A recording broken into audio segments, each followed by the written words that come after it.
Selamat sore Gus. Sore, Sudah 2 minggu kayaknya kita nggak ketemu ya. ya udah 2 minggu. Gimana kabarnya Gus? Baik, ngobrol-ngobrol nih. Mau ngomong mau ngobrol apa kita nih? Kita masih tetap di topik yang sama, yaitu Alice Bali, analisis jurnalis Bali. Ya kita mau ngobrolin apa nih topiknya nih? Yang mungkin ada yang seru-seru nih. Saat ini semua masih ramai soal Pilpres, tapi yang paling menarik sepertinya kita bahas soal politik identitas. Ya, ya. Ini kan lagi ramai. Bahkan salah satu calon kita tahu sendiri diberi stempel sebagai Bapak Politik Identitas Indonesia.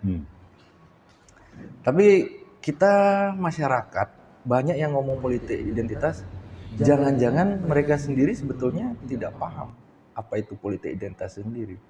Nah, kita butuh pencerahan ini sedikit untuk para pemirsa. Nah, menurut Gus, politik identitas itu apa? Oke. Sebenarnya sebelum saya menjawab itu, saya memberikan background ya.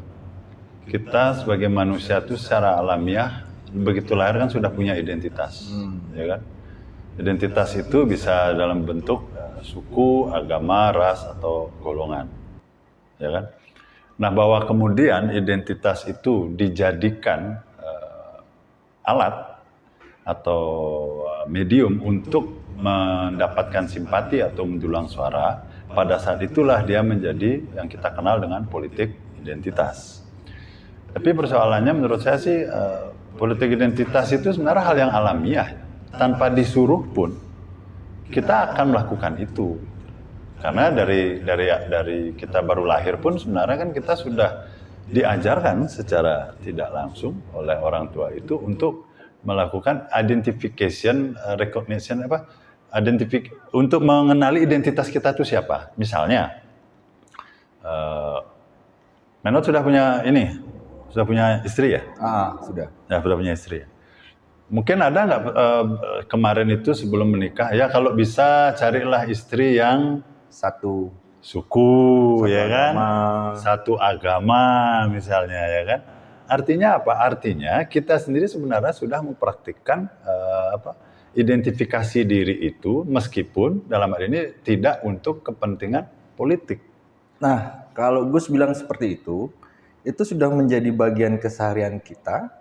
Tapi kenapa di masyarakat politik identitas itu seperti sesuatu yang sangat tabu ya untuk dibicarakan. Nah, dan dalam politik itu sendiri apakah sering disebut seperti tidak etis menggunakan politik identitas? Menurut Gus seperti apa? Kalau bicara etikanya ya, bagi saya pribadi, politik identitas itu tidak mungkin tidak dilakukan ketika ada dua pihak yang berbeda. Karena apa? Karena tujuannya kan ingin mendapat dukungan sebanyak-banyaknya nih. Salah satu alat untuk bisa membuat orang itu percaya adalah apa? Kalau ada kesamaan. Kesamaan ini kan identitas. Ya. Cuma bentuknya kan macam-macam, ya kan? Misalnya identitas satu sekolah, alma mater A, itu bukannya identitas. Identitas ya. Saya misalnya keluarga dari si A, gitu loh. Yang dari silsilah keluarganya ini adalah dari daerah ini, gitu loh. Daerah X misalnya. Itu kan identitas. Identitas juga. Identitas. Jadi kalau ditanya apakah etis, enggak ada masalah menurut saya. Terus kenapa dianggap tabu?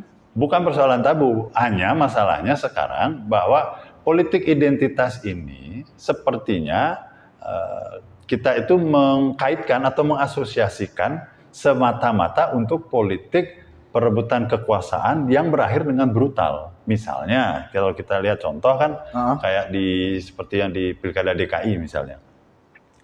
Politik identitas, kalau misalnya dia mengatakan, ayo pilih saya, karena kita sama loh. Misalnya sama-sama orang Bali, sama-sama kita berasal dari pura tertentu misalnya. Apakah itu salah? Enggak kok. Dia menjadi masalah ketika misalnya mengatakan bahwa kalau kamu pilih calon yang bukan dari kulit yang sama, dari warna yang sama, bukan dari identitas yang sama, kamu masuk neraka. Di sana masalahnya gitu loh. bukan pada praktik dari untuk menerapkan politik identitas itu sendiri.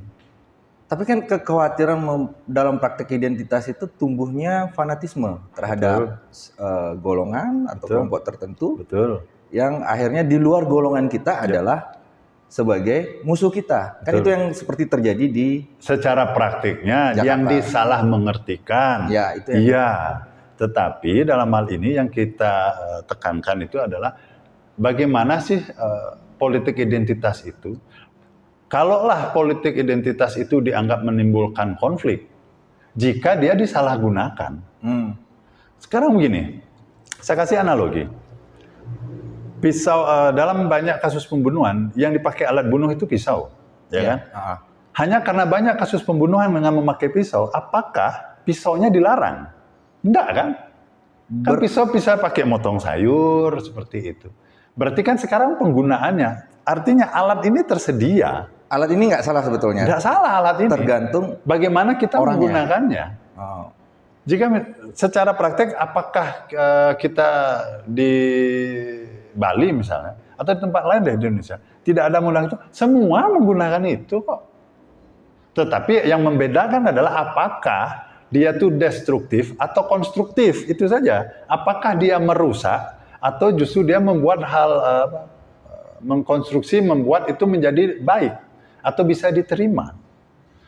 Sekarang secara praktik misalnya, pemilihan kepala desa deh.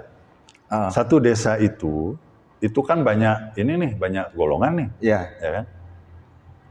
Kemudian dia mengatakan kampanye nih, ya kan? Pilih saya karena apa? Karena saya di panggung depannya dia bilang karena saya adalah orang yang akan mengajak kita menjadi lebih baik. Semua ngomong lebih baik. Tetapi di belakangnya mereka ngomong, sudahlah, pilih saya aja.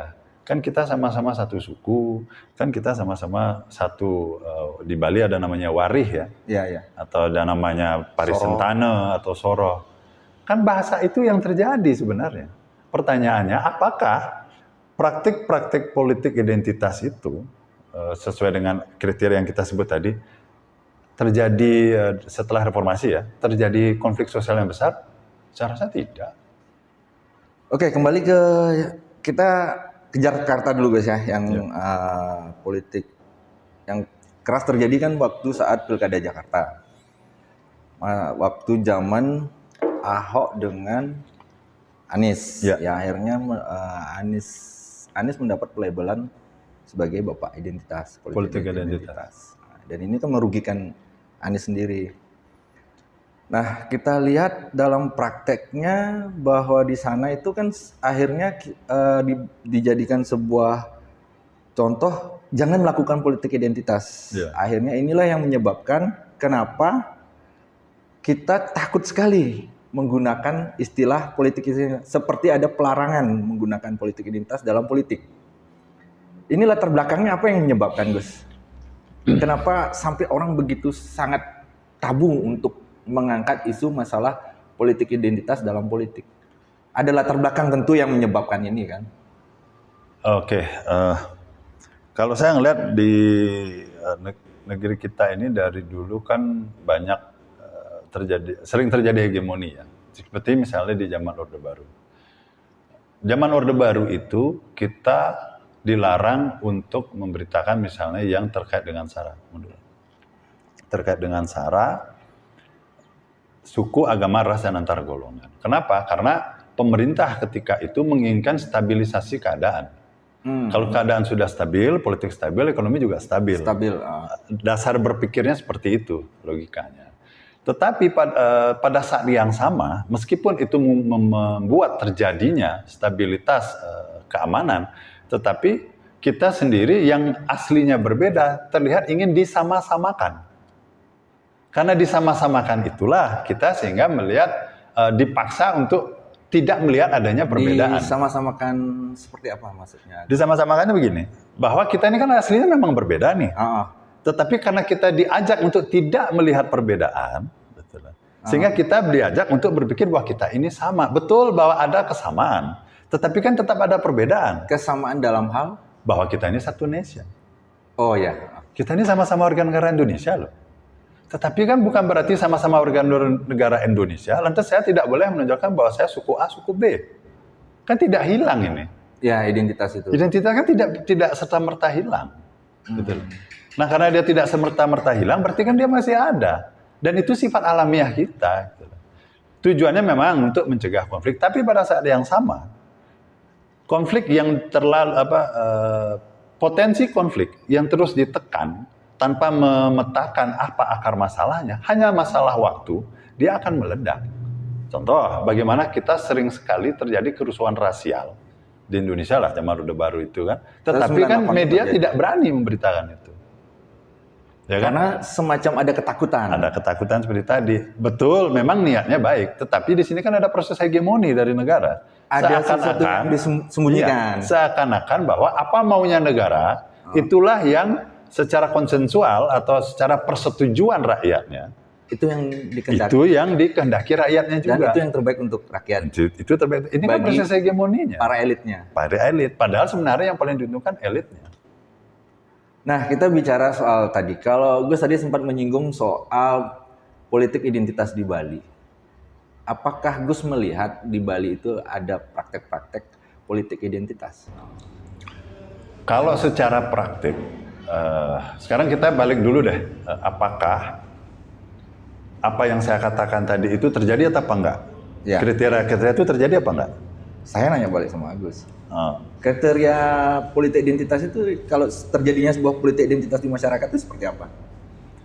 Tadi kan sudah saya bilang bahwa mereka akan mencari atau menjual adanya kesamaan antara pihak yang berkontestasi kepada konstituennya dalam praktek politik.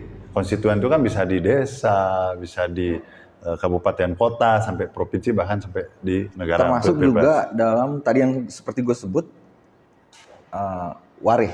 Ya. Golongan satu Pesemetonan itu ya, satu kelompok keluarga.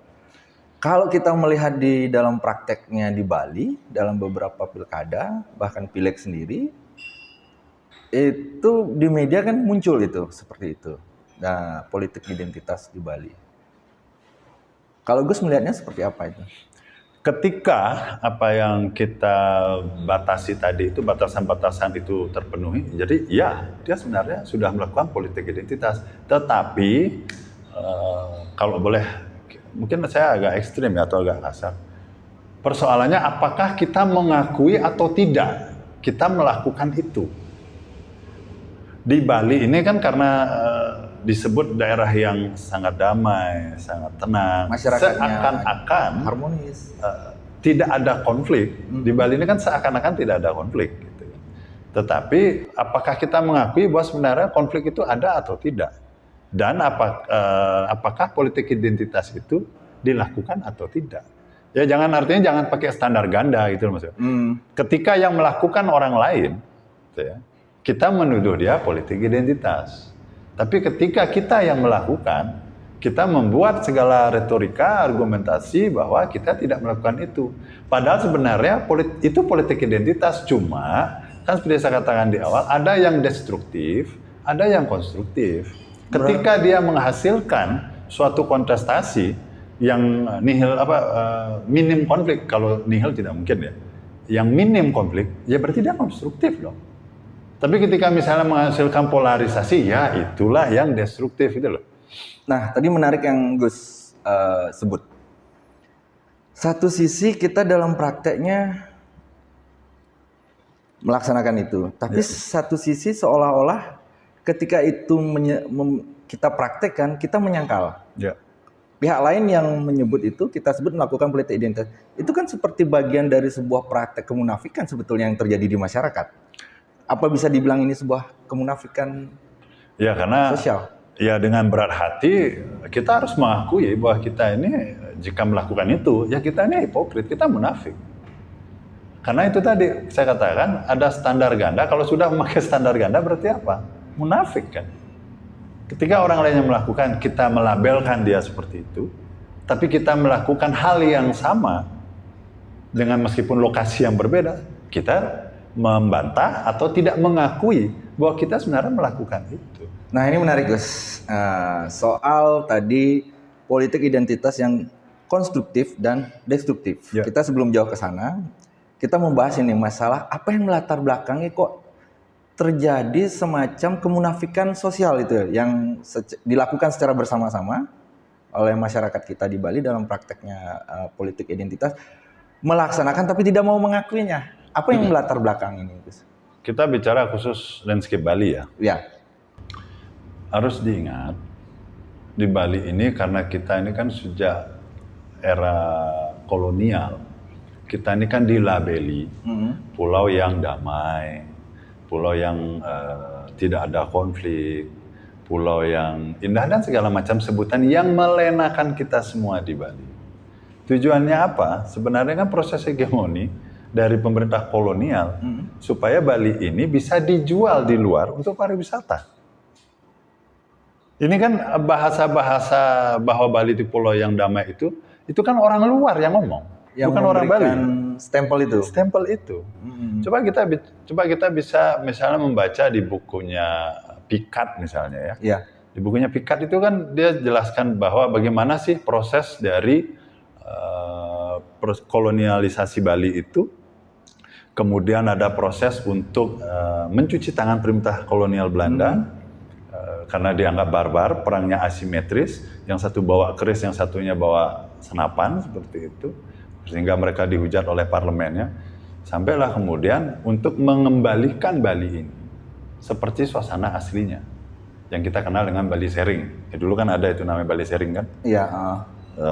Bali ini dijaga seperti aslinya dengan satu, tidak boleh ada mubalik, tidak boleh ada misionaris, ya kan? Tidak boleh ada rel kereta api, yang semacam-macam itu untuk membuat masyarakat Bali ini seperti aslinya.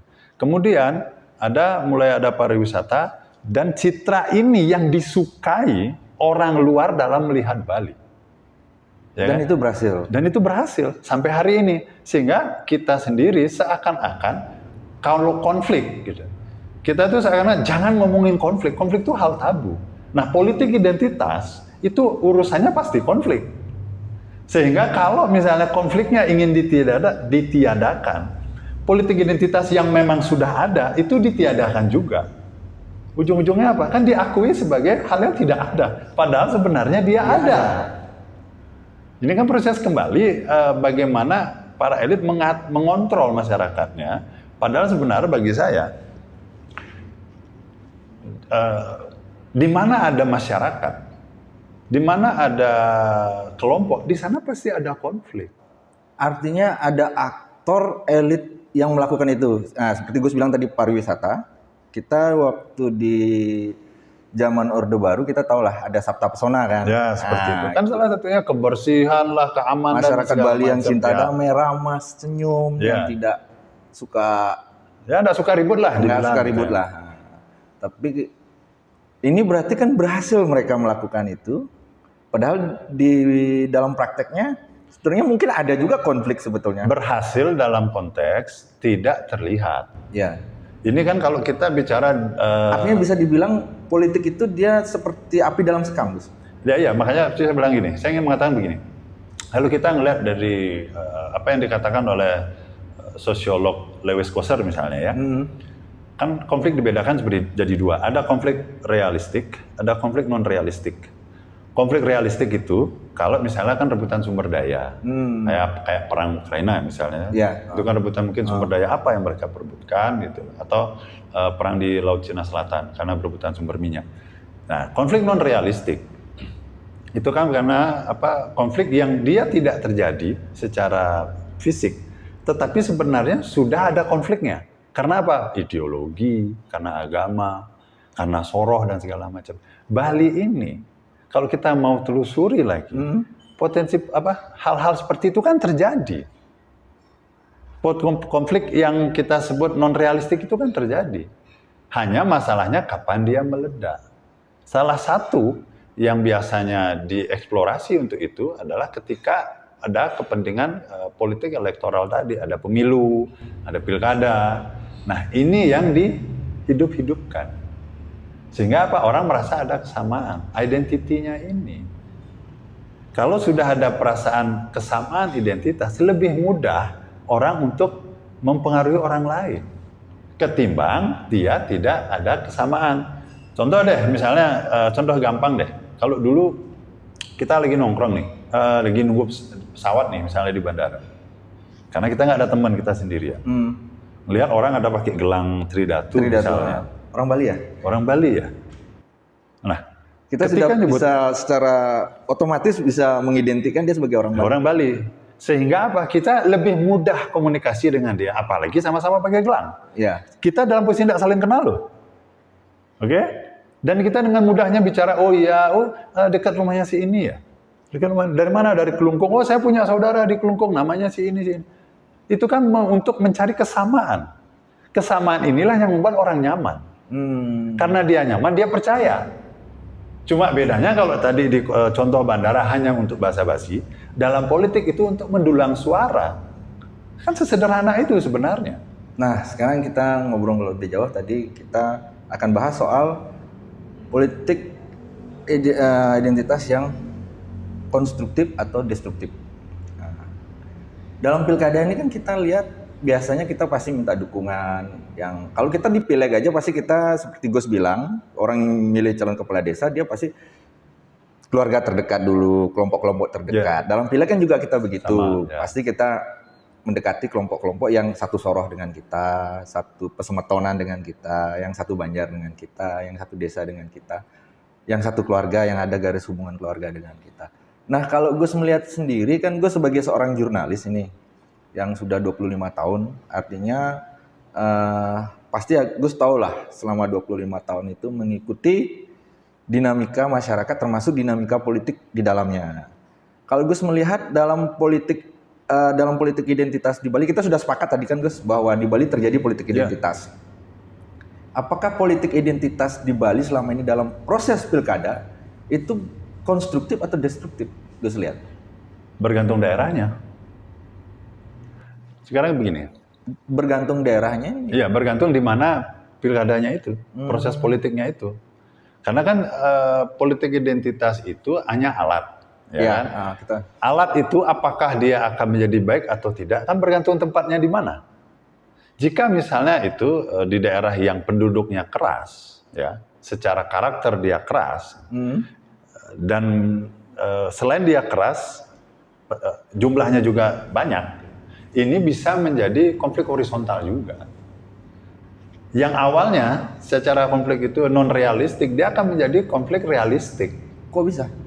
Ya karena ada pemicunya, ada bensinnya, ada bahan bakarnya untuk membangkitkan sentimen negatifnya. Misalnya dari leluhurnya klan A sama klan B dulu pernah ribut nih. Ada contohnya nggak Gus di Bali dalam pilkada kasusnya? Kita ngelihat seperti di Buleleng. Bahwa politik identitas itu kalau di Buleleng kan politik identitas karena partainya. Tahun 99 di Buleleng itu kan ada daerah yang kita kenal keras itu SCTP, ya, SCTP itu. Itu konfliknya kan dari turun temurun terlihat di sana itu. Ya kan? Turun temurun dalam artian karena apa? Karena ada satu proses tahun 71 vulkarisasi katanya di sana kan. Ini yang melahirkan menurunkan semacam kebencian yang turun-temurun. Konflik turunan. Tetapi karena dia ada konflik turunan, dia kan sudah punya identitas yang berbeda nih. Ya kan? Dalam untuk mendatangkan insentif elektoral, identitas yang berbeda ini yang dipakai. Sehingga apa? Oh, dulu kan di sana keluargamu ada musuhan tuh. Ngapain kamu bela sana? Bela sini saja.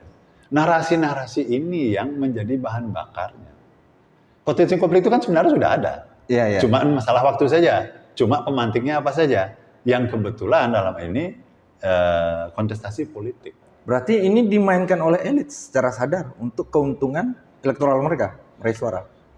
Bisa disebut begitu? Saya belum pernah mendapat data itu, tetapi jika melihat bahwa ini sampai terjadi, terlepas itu sadar atau tidak dilakukan. Ada sebuah desain lah. Pastinya itu sudah terjadi. Ketika yang tahu sadar dan tidak kan mereka nih. Tetapi patut diduga mereka memahami konsekuensi dari bagaimana cara mereka untuk mendulang suara. Salah satunya konflik tadi. Makanya seperti saya katakan itu, politik identitas ini alat. Sekarang alatmu dipakai apa nih? Mau dipakai bikin yang konstruktif, yang baik, atau dipakai destruktif atau merusak? Persoalannya kan di sana. Berarti kembali kepada aktor elit politiknya, dia mau menggunakan alat ini tadi kan? Selain aktor atau elit politik, makanya Masyarakatnya juga. di sini kan perlunya adanya orang berdialog ya. Kalau saya sendiri ngelihat warga di Bali ini atau keluarga masyarakat di Bali ini, satu masih tabu untuk ngomongin itu. Yang kedua mungkin pemahamannya juga yang sebenarnya kita ngomongin politik identitas itu sebagai semacam pisau saja. Tapi seakan-akan kalau ngomongin pisau ini pasti akan bunuh orang. Kan itu asosiasi alam yang bawah sudah sadar. tertanam di, Ya, tertanamnya kan begitu di alam bawah sadar kita.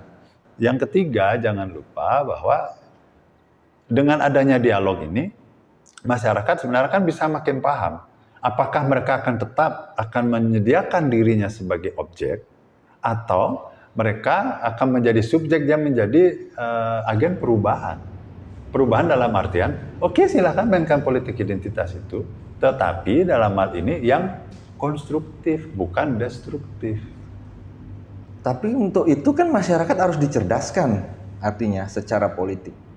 Ya itulah mungkin gunanya ada media seperti yang kita ngobrol-ngobrol seperti ini, paling tidak apa. Mungkin apa yang kita obrolin ini akan banyak mendapat kontra ya dari masyarakat. Tapi kan tidak ada masalah. Semakin banyak gagasan, semakin banyak pendapat yang diadu, semakin kita bisa memahami persoalannya. Ketimbang kita mendiamkan seakan-akan kita paham, padahal sebenarnya kita tidak berjalan kemana-mana.